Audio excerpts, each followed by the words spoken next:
오늘 우리에게 주시는 하나님의 말씀은 구약성경 창세기 19장 23절에서 29절 말씀입니다. 롯이 소알에 들어갈 때에 해가 돋았더라. 여호와께서 하늘 곧 여호와께로부터 유황과 불을 소돔과 고모라에 비같이 내리사 그 성들과 온 들과 성에 거주하는 모든 백성과 땅에 난 것을 다 엎어 멸하셨더라. 롯의 아내는 뒤를 돌아보았으므로 소금 기둥이 되었더라. 아브라함이 그 아침에 일찍이 일어나 여호와 앞에 서 있던 곳에 이르러 소돔과 고모라와 그 온 지역을 향하여 눈을 들어 연기가 옹기가마의 연기같이 치솟음을 보았더라. 하나님이 그 지역의 성을 멸하실 때 곧 롯이 거주하는 성을 엎으실 때에 하나님이 아브라함을 생각하사 롯을 그 엎으시는 중에서 내보내셨더라. 아멘.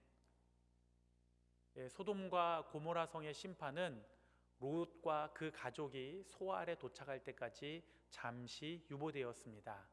하나님께서 심판을 유보하신 것은 아브라함의 간청 때문이기도 하지만 더 큰 의미에서는 하나님께서 자기 백성을 사랑하시기 때문입니다. 이것을 알 수 있는 것은 롯이 소돔성을 얼른 떠나라는 천사의 재촉에도 불구하고 머뭇거리고 지체하고 있을 때에 롯과 그 가족들을 직접 데리고 성 밖으로 인도한 것에 대해서 19절에서 여호와께서 그에게 자비를 더하심이었더라 라고 합니다. 또한 산으로 도망하여 하나님의 심판을 피하라는 말씀에 롯이 멀리 가지 못하겠으니 가까운 작은 성으로 피신하게 해달라는 간청을 하면서 22절에 내가 거기 이르기까지는 내가 아무 일도 행할 수 없노라 하고 말씀하셨습니다. 하나님께서 결정하시고 행하시는 모든 일의 근원에는 사랑이 있습니다. 오늘도 하나님께서 이 땅을 바라보시며 오래 참으시는 것은 세상을 사랑하시기 때문입니다. 그래서 찬송가 그 크신 하나님의 사랑의 3절 가사처럼 하늘을 두루마리 삼고 바다를 먹물 삼아도 하나님의 사랑을 다 기록할 수가 없습니다. 롯이 소알에 들어가는 순간 해가 떠오릅니다. 성경에서 해가 떠오르는 것은 하나님께서 나타나셔서 일하신다는 표현입니다. 24절에 주어가 여호와로 바뀝니다. 여호와께서 하늘로부터 유황과 불을 비같이 내리십니다. 이러한 현상을 과학적으로 추론하기보다 더 중요한 것은 하늘에서 유황과 불이 비처럼 내린다는 표현입니다. 이 표현은 하나님께서 홍수로 이 땅을 심판하실 때 40주 40야를 땅에 비를 내린다고 하신 표현과 동일합니다. 따라서 홍수 사건과 소돔과 고모라의 심판 사건은 연결되는 점이 있습니다. 홍수 심판은 전 지구적인 심판이었지만 소돔 심판은 지역적인 사건이었습니다. 즉 인간의 죄로 인한 홍수 심판 이후 그와 유사한 현상이 지역적으로 반복되고 있다는 것입니다. 유황과 불이 비처럼 내린 결과는 매우 참혹했습니다.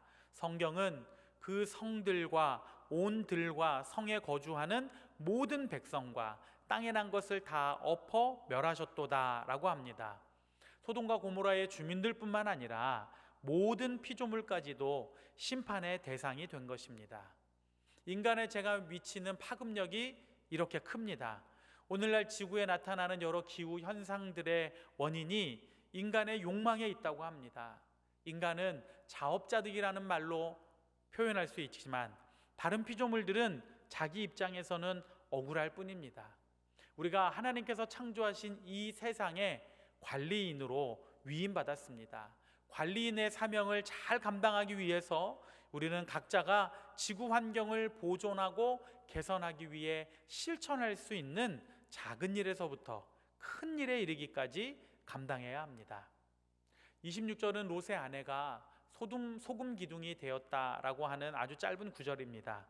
여기서 우리는 시점을 한 가지 생각해 봐야 합니다. 롯과 그 가족이 소알에 들어간 뒤에 심판이 시작되었고, 심판이 시작된 후에 롯의 아내가 뒤를 돌아보았다가 소금 기둥이 된 것입니다. 하나님께서는 천사를 통하여 롯과 가족들에게 절대로 뒤를 돌아보지 말라고 말씀하셨습니다. 그것이 너희들의 생명을 보존하는 길이라고 하셨습니다. 그러나 롯의 아내는 하나님의 명령을 어겼고 그 결과 소금 기둥이 되는 심판을 받았습니다. 롯의 아내가 뒤를 돌아본 명확한 이유는 알 수가 없습니다. 본인들이 일궈놓은 재산이 아까울 수도 있고 그곳에서 빠져나오지 못한 다른 사람들에 대한 안타까움일 수도 있습니다. 아담과 하와도 마찬가지였습니다. 하나님이 금지하신 것을 기어코 어기고 말았고 그로 인해 사망이 인류에게 시작되었습니다. 우리는 분명히 알아야 합니다. 하나님의 뜻에 순복하지 않으면 말씀하신 대로 심판받는다는 사실입니다. 하나님은 돌아보지 말고 멸망함을 면하라고 말씀하셨습니다. 롯의 아내는 불순종하여 멸망하였습니다. 이 분명한 경계의 말씀 앞에서 우리는 다시 한번 두려운 마음을 가져야 합니다. 소돔과 고모라가 멸망하던 날 아침 일찍 아브라함이 일어났습니다. 그리고 자신이 하나님 앞에 간청했던 그 자리에 서서 소돔과 고모라의 심판이 임하여 연기가 치솟고 있음을 봅니다.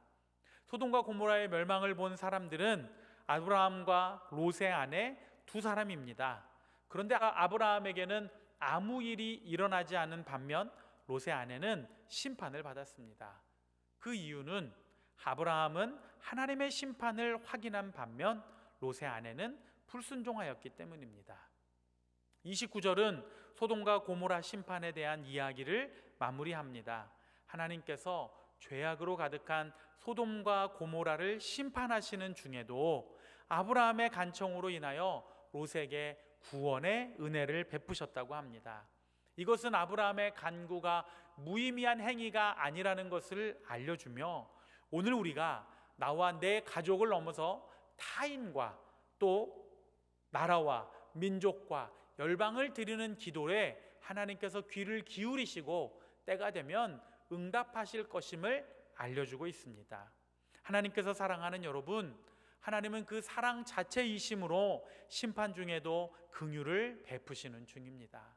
그러므로 하나님의 사랑을 의지하시기를 바랍니다.